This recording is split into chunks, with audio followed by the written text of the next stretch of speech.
Assalamualaikum warahmatullahi wabarakatuh. Saya dari kelompok 6 dan teman-teman yang lainnya beranggotakan 6 orang dari kelompok 6 akan menyampaikan presentasi terkait wilayah dan penggunaannya dalam kajian studi geografi. Nah, kelompok 6 ini beranggotakan 6 orang, diantaranya saya Dawam Nasiruddin Haq, selanjutnya ada Triana Jayakusuma, lalu ada Nabila Halimatun Saidah, lalu ada Indri, ada Yumaila, dan ada Helia. Nah, dalam materi presentasi kali ini kami mengangkat ada 5 subbab. Yang pertama terkait pemikiran regionalisasi. Jadi, apa sih regionalisasi itu? Nah, bab ini akan dijelaskan oleh saudari Nabila Halimatun Saidah. Dan yang kedua yaitu terkait apa ya, lebih ke konsep regionalisasi akan disampaikan oleh Yumaila. Dan yang ketiga adalah kesulitan, apa aja sih kesulitan yang ada di dalam materi ini gitu ya, bukan dalam materi ini, jadi dalam objek kajian kewilayahan gitu. Nah, sebab ini akan dikaji, akan dijelaskan oleh saudari Indri. Nah, yang keempat ada realm geografi. Nah, apa sih itu realm? Kan kita baru mendengarnya tuh, apa realm gitu. Nah, itu akan dijelaskan oleh saudara Triana. Nanti akan dijelaskan itu apa realm dan apa itu ada lagi pembagian dalam sebab tersebut gitu.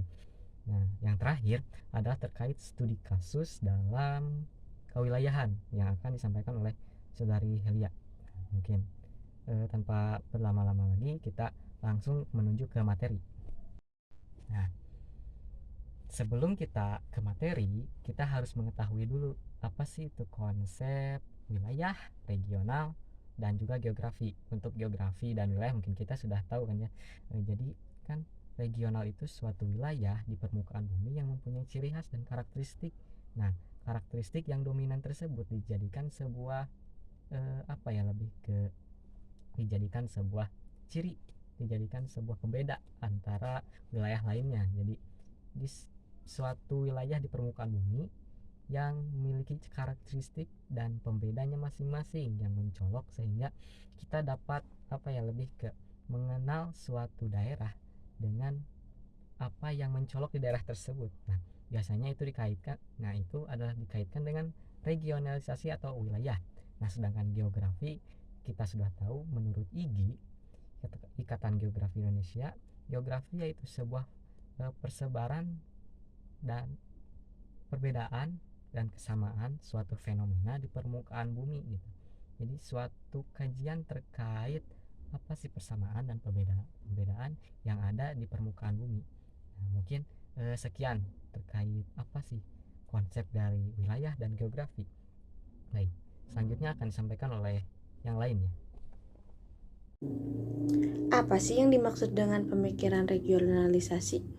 Jadi, regionalisasi adalah suatu wilayah atau tempat yang dapat ditandai pula oleh bentuk-bentuk kenampakan alam, kenampakan lahan, dengan pola umum, baik aktivitas dari pertanian, industri, perikanan, perkebunan, bahkan membangun kerjasama dan integrasi antar negara atau suatu wilayah yang memiliki karakteristik atau kepentingan yang serupa. Tujuan dari adanya pemikiran regionalisasi yaitu meningkatkan efisiensi dan efektivitas di berbagai bidang.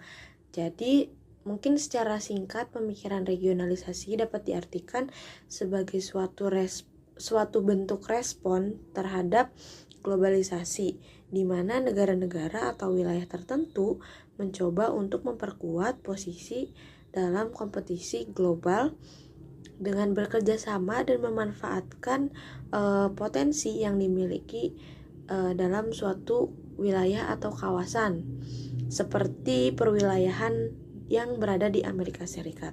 Nah, Amerika Serikat merupakan benua terbesar kedua yang meliputi bagian Alaska, dari Alaska sampai ke Hawaii, dan memiliki 4 musim seperti musim panas, gugur, dingin, dan juga semi.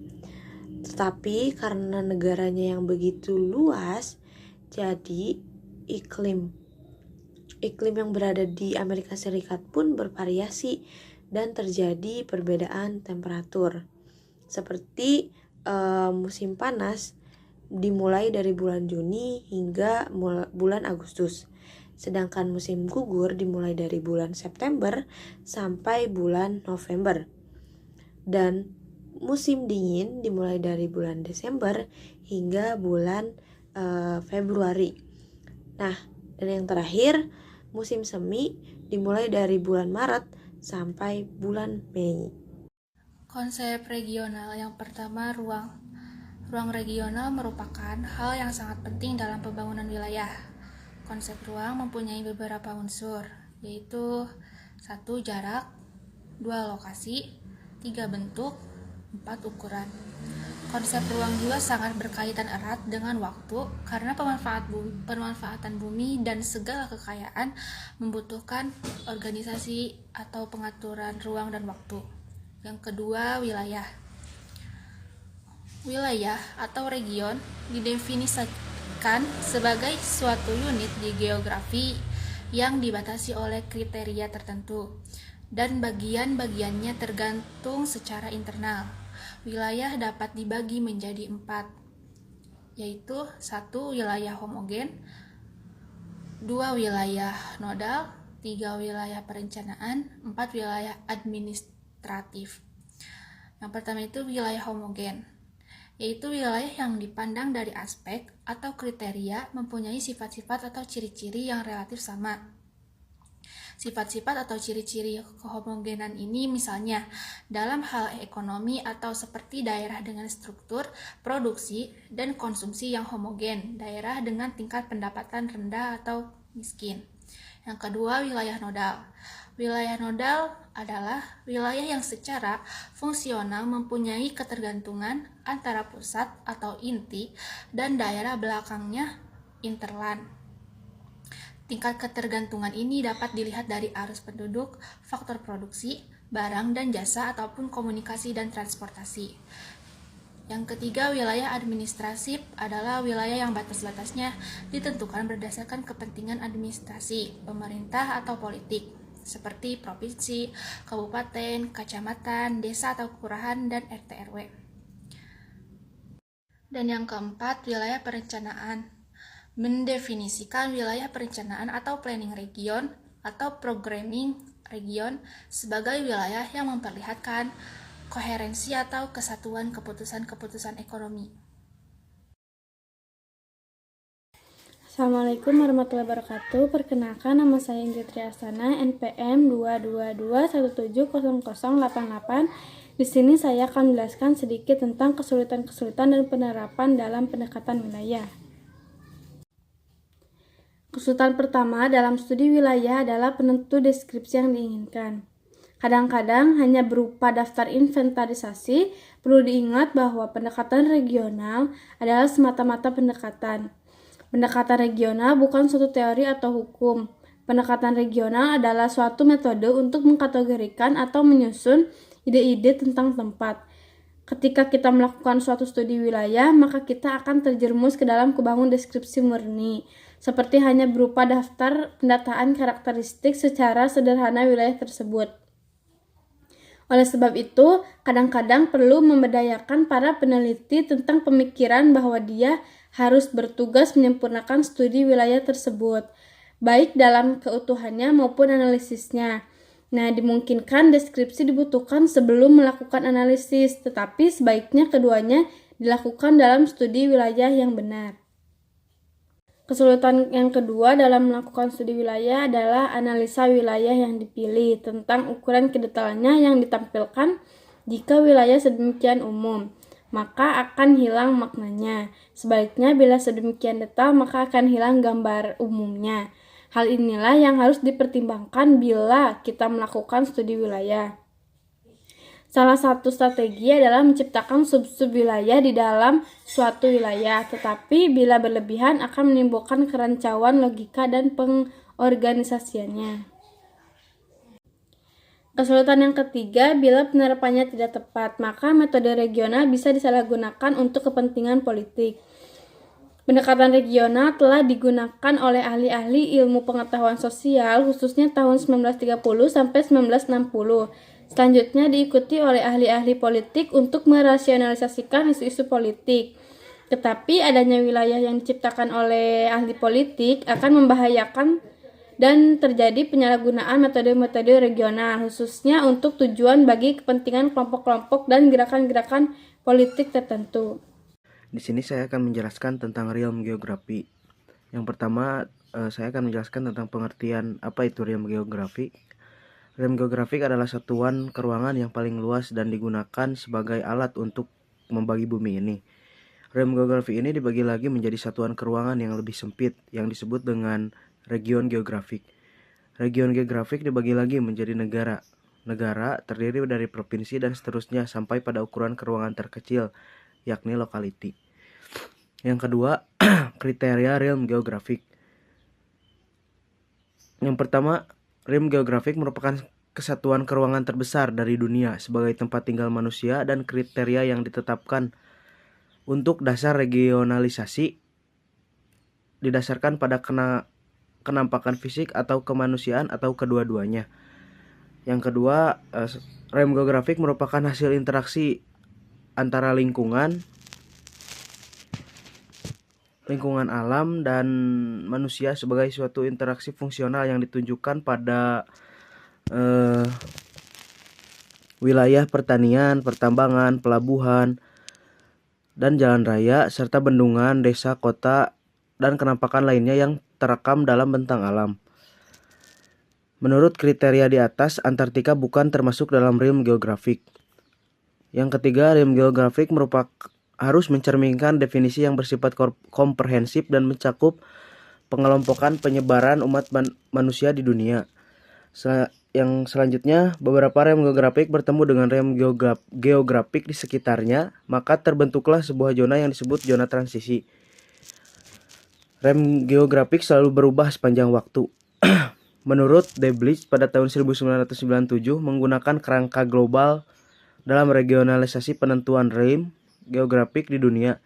Kerangka global ini mencerminkan dari unsur-unsur kriteria seperti kriteria fisik, politik, ekonomi, urban, sosial, geografi, sejarah, dan lain-lain. Berdasarkan hal itulah pendapat dari Deblis sering digunakan dalam pembelajaran baik di bangku kuliah maupun sekolah oleh para pengajar. Berikut ini secara garis besar realm menurut Deblis. Yang pertama, realm Eropa, kedua realm Rusia, ketiga realm Amerika Tengah, selanjutnya realm Amerika Selatan, realm Afrika Utara dan Asia Barat Daya, realm Afrika Sub-Sahara, realm Asia Selatan, realm Asia Timur, realm Asia Tenggara, realm Australia, dan realm Pasifik. Secara garis besar berdasarkan hierarki dimensi keruangan, dunia ini dibagi menjadi beberapa realm geografis. Realm geografis terdiri dari beberapa region geografis. Region geografis merupakan kumpulan dari negara-negara sebagai contohnya. Dunia ini berdasarkan budaya dikelompokkan menjadi 12 realm seperti yang di atas yang tadi saya jelaskan.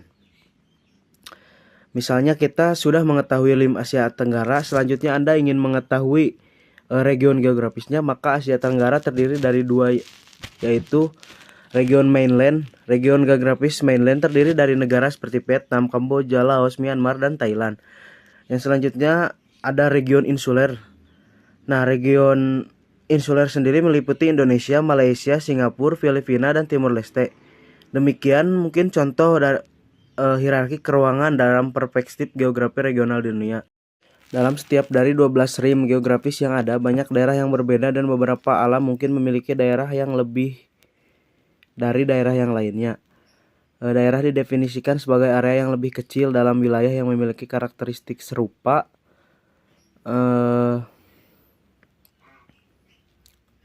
dalam landscape fisik, iklim, orang, sejarah, budaya, struktur politik, dan pemerintahan. Ini adalah konsep-konsep seperti yang di atas itu menjelaskan bagaimana alam dan wilayah di dunia ini telah ada dan datang untuk diatur. Mungkin sekian yang dapat saya sampaikan. Kurang lebihnya mohon dimaafkan. Mungkin wassalamualaikum warahmatullahi wabarakatuh. Assalamualaikum warahmatullahi wabarakatuh. Perkenalkan, nama saya Helia Dwi Putri dari kelas A dengan NPM 222170037. Saya di sini akan menjelaskan terkait studi kasus wilayah dan penerapannya dalam studi geografi. Yang pertama itu ada region fisik yang berada di bagian basin Amazon yang terletak di beberapa negara seperti Brazil, Kolombia, Venezuela, dan negara lainnya. Basin Amazon mengandung sumber daya mineral dan menunjukkan ekonomi ekstraktif seperti pertanian, perkebunan, perhutanan, dan juga pertanian subsisten. Lalu yang kedua itu ada region politik Polandia. Polandia adalah sekelompok orang yang dipersatukan oleh keturunan, bangsa, dan agama yang menduduki Eropa Tengah selama berabad-abad. Namun, batas-batas politiknya dipengaruhi oleh penduduknya yang sering berubah-ubah, berbeda dengan negara lain. Lalu yang ketiga ada region ekonomi Corn Belt Amerika Serikat. Definisi Corn Belt secara klasik adalah zona transisi produksi pertanian antara crop raising land dan animal crossing. Secara administratif, wilayah ini membentang dari Ohio hingga Dakota dan berpusat di Iowa. Wilayah ini sangat luas sehingga hampir atau diperkirakan setengahnya dari tanahnya ditanami jagung.